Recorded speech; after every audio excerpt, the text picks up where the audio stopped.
ಪ್ರಕರಣದಲ್ಲಿ ಬಬಲಾದಿ ಮಠದ ಶ್ರೀಗಳನ್ನ ಸಿಐಡಿ ಅಧಿಕಾರಿಗಳು ವಿಚಾರಣೆಗೆ ವಶಕ್ಕೆ ಪಡೆದುಕೊಂಡಿದ್ದಾರೆ. ಕೋಆಪರೇಟಿವ್ ಬ್ಯಾಂಕ್ನಲ್ಲಿ ನಡೆದಿದ್ದ ಬಹುಕೋಟಿ ವಂಚನೆ ಪ್ರಕರಣದಲ್ಲಿ ಬಬಲಾದಿ ಮಠದ ಸ್ವಾಮೀಜಿ ಈಗ ಸಿಐಡಿ ವಶಕ್ಕೆ ಪಡೆದುಕೊಂಡಿದೆ.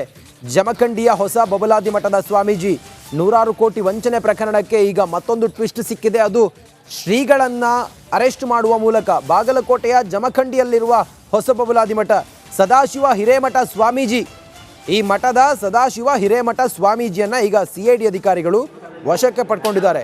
ಗೋಕಾಕನಗರ ಠಾಣೆಯಲ್ಲಿ ಸಿಐಡಿ ಪೊಲೀಸರು ಬಬಲಾದಿ ಮಠದ ಸದಾಶಿವ ಹಿರೇಮಠ ಸ್ವಾಮೀಜಿಯವರನ್ನು ವಿಚಾರಣೆ ಮಾಡ್ತಾ ಇದ್ದಾರೆ. ಬಹುಕೋಟಿ ವಂಚನೆ ಪ್ರಕರಣದಲ್ಲಿ ಈಗ ಹೊಸ ಟ್ವಿಸ್ಟ್ ಸಿಗ್ತಾ ಇದೆ. ಅದರಲ್ಲಿ ಮಠದ ಶ್ರೀಗಳನ್ನು ವಶಕ್ಕೆ ಪಡ್ಕೊಂಡಿದ್ದಾರೆ. ನೋಡಿ, ಮುಂದುವರೆದು ಸ್ವಾಮೀಜಿ ಖಾತೆಗೆ ಲಕ್ಷ ಲಕ್ಷ ಹಣ ವರ್ಗಾವಣೆ ಆಗಿರುವ ಆರೋಪ. ಬಹುಕೋಟಿ ವಂಚನೆಯ ಆರೋಪಿಯಿಂದಲೇ ವರ್ಗಾವಣೆ ಆಗಿದೆ ಅನ್ನೋದು. 60 ಲಕ್ಷಕ್ಕೂ ಅಧಿಕ ಹಣ ಸ್ವಾಮೀಜಿ ಕುಟುಂಬಸ್ಥರ ಖಾತೆಗೆ ವರ್ಗ ಆಗಿದೆ ಅನ್ನೋ ಆರೋಪ ಇದೆ. ಅದೇ ಹಣದಲ್ಲಿ ನಿವೇಶನ ಖರೀದಿಸಿದ್ದಾರೆ ಎನ್ನುವ ಆರೋಪವೂ ಕೂಡ ಇದೆ. ಸದಾಶಿವ ಹಿರೇಮಠ ಸ್ವಾಮೀಜಿ ಪತ್ನಿ ಹಾಗೂ ಪುತ್ರನ ಖಾತೆಗೆ ಲಕ್ಷಾಂತರ ರೂಪಾಯಿ ವರ್ಗಾವಣೆ ಆಗಿದೆ ಅನ್ನುವ ಆರೋಪದ ಹಿನ್ನೆಲೆಯಲ್ಲಿ ಸ್ವಾಮೀಜಿ ಖಾತೆಗೆ ಲಕ್ಷ ಬಂದಿದೆ, ಅವರ ಮನೆಯವರ ಖಾತೆಗೆ, ಅವರ ಮಗನ ಖಾತೆಗೆ ಹಣ ಬಂದಿದೆ ಅನ್ನೋ ಕಾರಣಕ್ಕೋಸ್ಕರ ಬಬಲಾದಿ ಮಠದ ಶ್ರೀಗಳನ್ನು ಈಗ ಸಿಐಡಿ ಅಧಿಕಾರಿಗಳು ಠಾಣೆಗೆ ಕರೆಸಿ ಈಗ ಅವ್ರನ್ನ ವಶಕ್ಕೆ ಪಡ್ಕೊಂಡಿದ್ದಾರೆ. ಅವ್ರನ್ನ ವಿಚಾರಣೆಗೂ ಕೂಡ ಒಳಪಡಿಸಿದ್ದಾರೆ. ಗೋಕಾಕ್ ನಗರ ಪೊಲೀಸ್ ಠಾಣೆಯಲ್ಲಿ ಸಿಐಡಿ ಅಧಿಕಾರಿಗಳು ತೀವ್ರ ವಿಚಾರಣೆಯನ್ನು ಮಾಡ್ತಾ ಇದ್ದಾರೆ.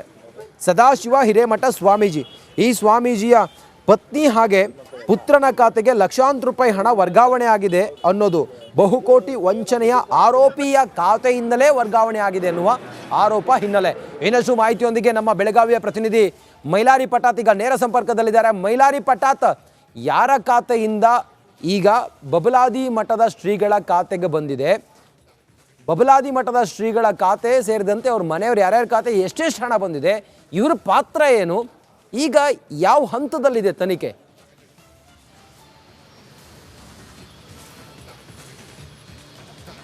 ಖಂಡಿತ ರಂಜಿತ್, ಗೋಕಾಕ್ನಲ್ಲಿರುವಂತಹ ಮಹಾಲಕ್ಷ್ಮಿ ಕೋಆಪರೇಟಿವ್ ಬ್ಯಾಂಕ್ನಲ್ಲಿ ಬಹುಕೋಟಿ ಹಗರಣ ಆಗಿತ್ತು. 76 ಕೋಟಿಗೂ ಅಧಿಕ ಹಣವನ್ನು ವಂಚನೆ ಮಾಡಲಾಗಿತ್ತು. ಅದರಲ್ಲಿ ಪ್ರಮುಖ ಆರೋಪಿ ಸಾಗರ್ ಎಂಬಾತ ಇಲ್ಲಿ ಒಂದು ವಂಚನೆಯನ್ನು ಮಾಡಿದ. ಪ್ರಮುಖವಾಗಿ ಕೇವಲ 6 ಕೋಟಿ ಹಣವನ್ನು ಠೇವಣಿ ಇಟ್ಟು ಸುಮಾರು 76 ಕೋಟಿ ಸಾಲವನ್ನು ಪಡೆದು ಅದನ್ನು ತುಂಬದೆ ವಂಚನೆಯನ್ನು ಮಾಡಿದ್ದ. ಇದರಿಂದ ಈ ಹಣವನ್ನು ಅಂದರೆ ಈಗ ಏನು ಬಾಗಲಕೋಟೆ ಜಿಲ್ಲೆಯಲ್ಲಿರುವಂಥ ಜಮಖಂಡಿ ಹೊಸ ಬಬಲಾದಿ ಮಠದ ಸದಾಶಿವ ಸ್ವಾಮೀಜಿಯವರಿಗೆ ಈ ಒಂದು ಹಣವನ್ನು ಕೂಡ ವರ್ಗಾವಣೆ ಮಾಡಿದ್ರು. ಪ್ರಮುಖವಾಗಿ ಈ ಸದ್ಯಕ್ಕೆ ಇರುವಂಥ ಮಾಹಿತಿ ಪ್ರಕಾರ ಒಟ್ಟು 60 ಲಕ್ಷ ಹಣವನ್ನು ಕೂಡ ಅವರ ಖಾತೆಗೆ ವರ್ಗಾವಣೆ ಮಾಡಿದರು ಮತ್ತು ಅವರ ಪುತ್ರನ ಖಾತೆಗೆ ವರ್ಗಾವಣೆ ಮಾಡಿದರು, ಜೊತೆಗೆ ಅವರ ಪತ್ನಿ ಖಾತೆಗೆ ಕೂಡ ವರ್ಗಾವಣೆ ಮಾಡಿದ್ರು ಅನ್ನೋ ಒಂದು ಮಾಹಿತಿ ಕೂಡ ಸದ್ಯ ಇರುವಂಥದ್ದು. ಮತ್ತು ಈ ಹಣದಿಂದ ಸ್ವಾಮೀಜಿಗಳು ಸುಮಾರು ಬೇರೆ ಬೇರೆ ಕಡೆಗೆ ನಿವೇಶನಗಳನ್ನು ಪಡೆದಿದ್ದಾರೆ ಅನ್ನೋ ಒಂದು ಮಾಹಿತಿ ಕೂಡ ಸಿಕ್ಕಿತ್ತು. ಇದರಿಂದ ಏನು ಸಿಐಡಿ ಅಧಿಕಾರಿಗಳು ಸದ್ಯ ಸ್ವಾಮೀಜಿಗಳನ್ನು ವಶಕ್ಕೆ ಪಡೆದುಕೊಂಡು ಇಡೀ ರಾತ್ರಿ ಗೋಕಾಕ್ನ ನಗರ ಪೊಲೀಸ್ ಠಾಣೆ ವ್ಯಾಪ್ತಿಯಲ್ಲಿ ಕೂಡ ಈಗ ಅವ್ರನ್ನ ವಿಚಾರಣೆಯನ್ನು ಕೂಡ ಮಾಡಿದ್ದಾರೆ. ಸದ್ಯ ಗೌಪ್ಯ ಸ್ಥಳದಲ್ಲಿ ಇಟ್ಟು ಸಿಐಡಿ ಅಧಿಕಾರಿಗಳು ಅವರನ್ನು ವಿಚಾರಣೆ ಮಾಡ್ತಿದ್ದಾರೆ ಅನ್ನೋ ಒಂದು ಮಾಹಿತಿ ಕೂಡ ಇರುವಂಥದ್ದು. ಸುಮಾರು 2021ರ ಅವಧಿಯಲ್ಲಿ 2021ರ ಅವಧಿಯಲ್ಲಿ ಈ ಒಂದು ಹಗರಣವನ್ನು ಆರೋಪಿಗಳು ಮಾಡಿದ್ರು. ಇದಾದ ನಂತರ 14 ಜನರ ವಿರುದ್ಧ ಪ್ರಕರಣ ಕೂಡ ದಾಖಲಾಗಿತ್ತು. ಸದ್ಯ ಈಗ ಅವ್ರನ್ನ ವಿಚಾರಣೆ ನಡೆಸಿ ಏನು ಕೋರ್ಟ್ಗೆ ಹಾಜರುಪಡಿಸುವ ಸಾಧ್ಯತೆ ಕೂಡ ಇರುವಂಥದ್ದು. Mailari Patat, thank you. ಪ್ರಕರಣದಲ್ಲಿ ಬಬಲಾದಿ ಮಠದ ಶ್ರೀಗಳನ್ನ ಸಿಐಡಿ ಅಧಿಕಾರಿಗಳು ವಿಚಾರಣೆಗೆ ವಶಕ್ಕೆ ಪಡ್ಕೊಂಡಿದ್ದಾರೆ. ಕೋಆಪರೇಟಿವ್ ಬ್ಯಾಂಕ್ನಲ್ಲಿ ನಡೆದಿದ್ದ ಬಹುಕೋಟಿ ವಂಚನೆ ಪ್ರಕರಣದಲ್ಲಿ ಬಬಲಾದಿ ಮಠದ ಸ್ವಾಮೀಜಿ ಈಗ ಸಿಐಡಿ ವಶಕ್ಕೆ ಪಡೆದುಕೊಂಡಿದೆ. ಜಮಖಂಡಿಯ ಹೊಸ ಬಬಲಾದಿ ಮಠದ ಸ್ವಾಮೀಜಿ ನೂರಾರು ಕೋಟಿ ವಂಚನೆ ಪ್ರಕರಣಕ್ಕೆ ಈಗ ಮತ್ತೊಂದು ಟ್ವಿಸ್ಟ್ ಸಿಕ್ಕಿದೆ. ಅದು ಶ್ರೀಗಳನ್ನ ಅರೆಸ್ಟ್ ಮಾಡುವ ಮೂಲಕ ಬಾಗಲಕೋಟೆಯ ಜಮಖಂಡಿಯಲ್ಲಿರುವ ಹೊಸ ಬಬಲಾದಿ ಮಠ ಸದಾಶಿವ ಹಿರೇಮಠ ಸ್ವಾಮೀಜಿ, ಈ ಮಠದ ಸದಾಶಿವ ಹಿರೇಮಠ ಸ್ವಾಮೀಜಿಯನ್ನು ಈಗ ಸಿಐಡಿ ಅಧಿಕಾರಿಗಳು ವಶಕ್ಕೆ ಪಡ್ಕೊಂಡಿದ್ದಾರೆ. ಗೋಕಾಕನಗರ ಠಾಣೆಯಲ್ಲಿ ಸಿಐಡಿ ಪೊಲೀಸರು ಬಬಲಾದಿ ಮಠದ ಸದಾಶಿವ ಹಿರೇಮಠ ಸ್ವಾಮೀಜಿಯವರನ್ನು ವಿಚಾರಣೆ ಮಾಡ್ತಾ ಇದ್ದಾರೆ. ಬಹುಕೋಟಿ ವಂಚನೆ ಪ್ರಕರಣದಲ್ಲಿ ಈಗ ಹೊಸ ಟ್ವಿಸ್ಟ್ ಸಿಗ್ತಾ ಇದೆ. ಅದರಲ್ಲಿ ಮಠದ ಶ್ರೀಗಳನ್ನು ವಶಕ್ಕೆ ಪಡ್ಕೊಂಡಿದ್ದಾರೆ. ನೋಡಿ, ಮುಂದುವರೆದು ಸ್ವಾಮೀಜಿ ಖಾತೆಗೆ ಲಕ್ಷ ಲಕ್ಷ ಹಣ ವರ್ಗಾವಣೆ ಆಗಿರುವ ಆರೋಪ. ಬಹುಕೋಟಿ ವಂಚನೆಯ ಆರೋಪಿಯಿಂದಲೇ ವರ್ಗಾವಣೆ ಆಗಿದೆ ಅನ್ನೋದು. 60 ಲಕ್ಷಕ್ಕೂ ಅಧಿಕ ಹಣ ಸ್ವಾಮೀಜಿ ಕುಟುಂಬಸ್ಥರ ಖಾತೆಗೆ ವರ್ಗ ಆಗಿದೆ ಅನ್ನೋ ಆರೋಪ ಇದೆ. ಅದೇ ಹಣದಲ್ಲಿ ನಿವೇಶನ ಖರೀದಿಸಿದ್ದಾರೆ ಎನ್ನುವ ಆರೋಪವೂ ಕೂಡ ಇದೆ. ಸದಾಶಿವ ಹಿರೇಮಠ ಸ್ವಾಮೀಜಿ ಪತ್ನಿ ಹಾಗೂ ಪುತ್ರನ ಖಾತೆಗೆ ಲಕ್ಷಾಂತರ ರೂಪಾಯಿ ವರ್ಗಾವಣೆ ಆಗಿದೆ ಅನ್ನುವ ಆರೋಪದ ಹಿನ್ನೆಲೆಯಲ್ಲಿ ಸ್ವಾಮೀಜಿ ಖಾತೆಗೆ ಲಕ್ಷ ಬಂದಿದೆ, ಅವರ ಮನೆಯವರ ಖಾತೆಗೆ, ಅವರ ಮಗನ ಖಾತೆಗೆ ಹಣ ಬಂದಿದೆ ಅನ್ನೋ ಕಾರಣಕ್ಕೋಸ್ಕರ ಬಬಲಾದಿ ಮಠದ ಶ್ರೀಗಳನ್ನು ಈಗ CID ಅಧಿಕಾರಿಗಳು ಠಾಣೆಗೆ ಕರೆಸಿ ಈಗ ಅವ್ರನ್ನ ವಶಕ್ಕೆ ಪಡ್ಕೊಂಡಿದ್ದಾರೆ. ಅವ್ರನ್ನ ವಿಚಾರಣೆಗೂ ಕೂಡ ಒಳಪಡಿಸಿದ್ದಾರೆ. ಗೋಕಾಕ್ ನಗರ ಪೊಲೀಸ್ ಠಾಣೆಯಲ್ಲಿ CID ಅಧಿಕಾರಿಗಳು ತೀವ್ರ ವಿಚಾರಣೆಯನ್ನು ಮಾಡ್ತಾ ಇದ್ದಾರೆ. ಸದಾಶಿವ ಹಿರೇಮಠ ಈ ಸ್ವಾಮೀಜಿಯ ಪತ್ನಿ ಹಾಗೆ ಪುತ್ರನ ಖಾತೆಗೆ ಲಕ್ಷಾಂತರ ರೂಪಾಯಿ ಹಣ ವರ್ಗಾವಣೆ ಆಗಿದೆ ಅನ್ನೋದು ಬಹುಕೋಟಿ ವಂಚನೆಯ ಆರೋಪಿಯ ಖಾತೆಯಿಂದಲೇ ವರ್ಗಾವಣೆ ಆಗಿದೆ ಎನ್ನುವ ಆರೋಪ ಹಿನ್ನೆಲೆ.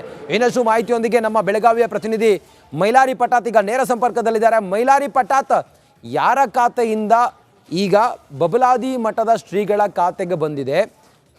ಬಬಲಾದಿ ಮಠದ ಶ್ರೀಗಳ ಖಾತೆ ಸೇರಿದಂತೆ ಅವ್ರ ಮನೆಯವರು ಯಾರ್ಯಾರ ಖಾತೆ ಎಷ್ಟೆಷ್ಟು ಹಣ ಬಂದಿದೆ, ಇವರ ಪಾತ್ರ ಏನು, ಈಗ ಯಾವ ಹಂತದಲ್ಲಿದೆ ತನಿಖೆ?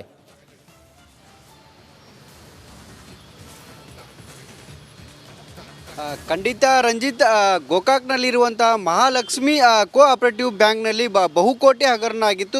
ಸುಮಾರು 76 ಕೋಟಿಗೂ ಅಧಿಕ ಹಣವನ್ನು ವಂಚನೆ ಮಾಡಲಾಗಿತ್ತು. ಅದರಲ್ಲಿ ಪ್ರಮುಖ ಆರೋಪಿ ಸಾಗರ್ ಎಂಬಾತ ಇಲ್ಲಿ ಒಂದು ವಂಚನೆಯನ್ನು ಮಾಡಿದ. ಪ್ರಮುಖವಾಗಿ ಸುಮಾರು ಕೇವಲ 6 ಕೋಟಿ ಹಣವನ್ನು ಠೇವಣಿ ಇಟ್ಟು ಸುಮಾರು 76 ಕೋಟಿ ಸಾಲವನ್ನು ಪಡೆದು ಅದನ್ನು ತುಂಬದೆ ವಂಚನೆಯನ್ನು ಮಾಡಿದ್ದ. ಇದರಿಂದ ಈ ಹಣವನ್ನು ಅಂದರೆ ಈಗ ಏನು ಬಾಗಲಕೋಟೆ ಜಿಲ್ಲೆಯಲ್ಲಿರುವಂಥ ಜಮಖಂಡಿ ಹೊಸ ಬಬಲಾದಿ ಮಠದ ಸದಾಶಿವ ಸ್ವಾಮೀಜಿಯವರಿಗೆ ಈ ಒಂದು ಹಣವನ್ನು ಕೂಡ ವರ್ಗಾವಣೆ ಮಾಡಿದ್ರು. ಪ್ರಮುಖವಾಗಿ ಈ ಸದ್ಯಕ್ಕೆ ಇರುವಂಥ ಮಾಹಿತಿ ಪ್ರಕಾರ ಒಟ್ಟು 60 ಲಕ್ಷ ಹಣವನ್ನು ಕೂಡ ಅವರ ಖಾತೆಗೆ ವರ್ಗಾವಣೆ ಮಾಡಿದರು ಮತ್ತು ಅವರ ಪುತ್ರನ ಖಾತೆಗೆ ವರ್ಗಾವಣೆ ಮಾಡಿದರು, ಜೊತೆಗೆ ಅವರ ಪತ್ನಿ ಖಾತೆಗೆ ಕೂಡ ವರ್ಗಾವಣೆ ಮಾಡಿದ್ರು ಅನ್ನೋ ಒಂದು ಮಾಹಿತಿ ಕೂಡ ಸದ್ಯ ಇರುವಂಥದ್ದು. ಮತ್ತು ಈ ಹಣದಿಂದ ಸ್ವಾಮೀಜಿಗಳು ಸುಮಾರು ಬೇರೆ ಬೇರೆ ಕಡೆಗೆ ನಿವೇಶನಗಳನ್ನು ಪಡೆದಿದ್ದಾರೆ ಅನ್ನೋ ಒಂದು ಮಾಹಿತಿ ಕೂಡ ಸಿಕ್ಕಿತ್ತು. ಇದರಿಂದ ಏನು CID ಅಧಿಕಾರಿಗಳು ಸದ್ಯ ಸ್ವಾಮೀಜಿಗಳನ್ನು ವಶಕ್ಕೆ ಪಡೆದುಕೊಂಡು ಇಡೀ ರಾತ್ರಿ ಗೋಕಾಕ್ನ ನಗರ ಪೊಲೀಸ್ ಠಾಣೆ ವ್ಯಾಪ್ತಿಯಲ್ಲಿ ಕೂಡ ಈಗ ಅವ್ರನ್ನ ವಿಚಾರಣೆಯನ್ನು ಕೂಡ ಮಾಡಿದ್ದಾರೆ. ಸದ್ಯ ಗೌಪ್ಯ ಸ್ಥಳದಲ್ಲಿ ಇಟ್ಟು CID ಅಧಿಕಾರಿಗಳು ಅವರನ್ನು ವಿಚಾರಣೆ ಮಾಡ್ತಿದ್ದಾರೆ ಅನ್ನೋ ಒಂದು ಮಾಹಿತಿ ಕೂಡ ಇರುವಂಥದ್ದು. ಸುಮಾರು 2021ರ ಅವಧಿಯಲ್ಲಿ 2021ರ ಅವಧಿಯಲ್ಲಿ ಈ ಒಂದು ಹಗರಣವನ್ನು ಆರೋಪಿಗಳು ಮಾಡಿದ್ರು. ಇದಾದ ನಂತರ 14 ಜನರ ವಿರುದ್ಧ ಪ್ರಕರಣ ಕೂಡ ದಾಖಲಾಗಿತ್ತು. ಸದ್ಯ ಈಗ ಅವ್ರನ್ನ ವಿಚಾರಣೆ ನಡೆಸಿ ಏನು ಕೋರ್ಟ್ಗೆ ಹಾಜರುಪಡಿಸುವ ಸಾಧ್ಯತೆ ಕೂಡ ಇರುವಂಥದ್ದು. Ranjit, Mailari Patat, thank you. ತಮ್ಮ ಪ್ರಕರಣದಲ್ಲಿ ಬಬಲಾದಿ ಮಠದ ಶ್ರೀಗಳನ್ನ CID ಅಧಿಕಾರಿಗಳು ವಿಚಾರಣೆಗೆ ವಶಕ್ಕೆ ಪಡ್ಕೊಂಡಿದ್ದಾರೆ. ಕೋಆಪರೇಟಿವ್ ಬ್ಯಾಂಕ್ನಲ್ಲಿ ನಡೆದಿದ್ದ ಬಹುಕೋಟಿ ವಂಚನೆ ಪ್ರಕರಣದಲ್ಲಿ ಬಬಲಾದಿ ಮಠದ ಸ್ವಾಮೀಜಿ ಈಗ CID ವಶಕ್ಕೆ ಪಡೆದುಕೊಂಡಿದೆ.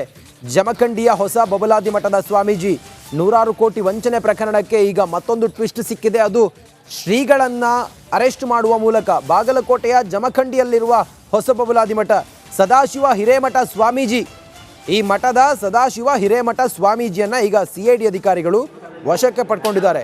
ಗೋಕಾಕ ನಗರ ಠಾಣೆಯಲ್ಲಿ CID ಪೊಲೀಸರು ಬಬಲಾದಿ ಮಠದ ಸದಾಶಿವ ಹಿರೇಮಠ ಸ್ವಾಮೀಜಿಯವರನ್ನು ವಿಚಾರಣೆ ಮಾಡ್ತಾ ಇದ್ದಾರೆ.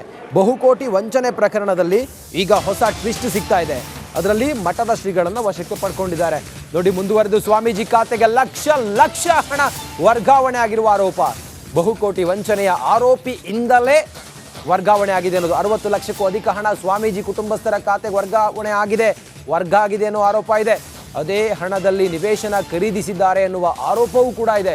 ಸದಾಶಿವ ಹಿರೇಮಠ ಸ್ವಾಮೀಜಿ ಪತ್ನಿ ಹಾಗೂ ಪುತ್ರನ ಖಾತೆಗೆ ಲಕ್ಷಾಂತರ ರೂಪಾಯಿ ವರ್ಗಾವಣೆ ಆಗಿದೆ ಅನ್ನುವ ಆರೋಪದ ಹಿನ್ನೆಲೆಯಲ್ಲಿ ಸ್ವಾಮೀಜಿ ಖಾತೆಗೆ ಲಕ್ಷ ಬಂದಿದೆ, ಅವರ ಮನೆಯವರ ಖಾತೆಗೆ, ಅವರ ಮಗನ ಖಾತೆಗೆ ಹಣ ಬಂದಿದೆ ಅನ್ನೋ ಕಾರಣಕ್ಕೋಸ್ಕರ ಬಬಲಾದಿ ಮಠದ ಶ್ರೀಗಳನ್ನು ಈಗ CID ಅಧಿಕಾರಿಗಳು ಠಾಣೆಗೆ ಕರೆಸಿ ಈಗ ಅವ್ರನ್ನ ವಶಕ್ಕೆ ಪಡ್ಕೊಂಡಿದ್ದಾರೆ. ಅವ್ರನ್ನ ವಿಚಾರಣೆಗೂ ಕೂಡ ಒಳಪಡಿಸಿದ್ದಾರೆ. ಗೋಕಾಕ್ ನಗರ ಪೊಲೀಸ್ ಠಾಣೆಯಲ್ಲಿ CID ಅಧಿಕಾರಿಗಳು ತೀವ್ರ ವಿಚಾರಣೆಯನ್ನು ಮಾಡ್ತಾ ಇದ್ದಾರೆ. ಸದಾಶಿವ ಹಿರೇಮಠ ಈ ಸ್ವಾಮೀಜಿಯ ಪತ್ನಿ ಹಾಗೆ ಪುತ್ರನ ಖಾತೆಗೆ ಲಕ್ಷಾಂತರ ರೂಪಾಯಿ ಹಣ ವರ್ಗಾವಣೆ ಆಗಿದೆ ಅನ್ನೋದು ಬಹುಕೋಟಿ